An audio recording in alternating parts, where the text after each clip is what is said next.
Well, nationally known comedian Brad Williams is bringing the laughs to Lexington, and he's not just performing, but he's taping his next stand-up special at the Lexington Opera House. Oh, I can't wait. I'm like this. Give me a Netflix special, baby. Yeah, I mean, it's a great venue for it, too. It's going to look good on camera. He joins us now to share more about his tour. Welcome in, Brad. We're so glad to see you, my friend. Thank you so much. Happy to be here. Glad you guys are awake. Hard to imagine you not being awake with 1.5 pounds of sugar in your coffee. I was listening earlier. Oh, you heard her. Brad, yes, she's mind wild. your business. Mind your business, Brad. Hey, trust me, my people know sweets. We know candy. I'm pretty sure I got famous in chocolate factories. So I'm glad that you are consuming that.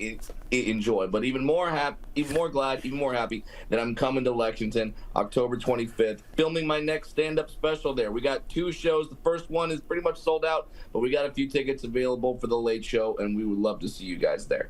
Okay, so what can we expect from this show? Because already you're giving us a show right now, and we did not ask for that. Okay? We are not paying you for these laughs at this moment. That's okay.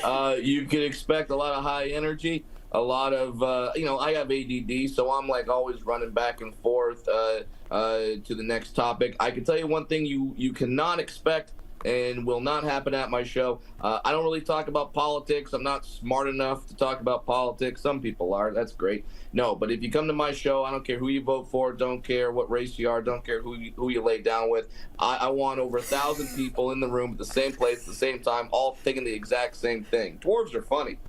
Listen, I don't care who you lay down with. You got us there. Oh, you guys, that was good. All right, Brad, really quick, before we go into some of the I've got specific things that people in this station have told me to ask you. But before we do, your career has spanned over 20 years now, and it started all because you were pulled out of the audience. Talk about how it all began for you.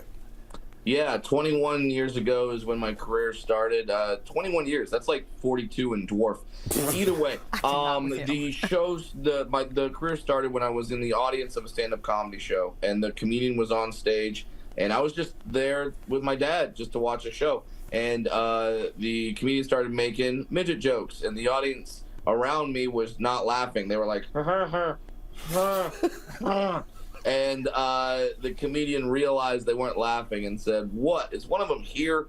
And I just raised my creepy little hand in the air, and he called me up on stage, and he started asking me questions. I answered the questions honestly, wasn't trying to be funny, and the answers got laughs, and that was when my career started. I remember he asked me, "What do you do for a living?" And at the time, growing up in Orange County, California, I did what a lot of people in Orange County do. I worked at Disneyland.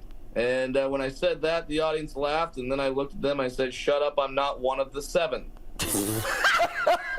I can't do this interview. Oh, I love this. All right, so this is just some of the shenanigans we can expect during the show. Now, you've had multiple specials, one of them called Fun Size, and so that was hilarious. Also, I've been asked to ask you about the time Bob Saget, the late Bob Saget, introduced you to John Stamos. What's this all about?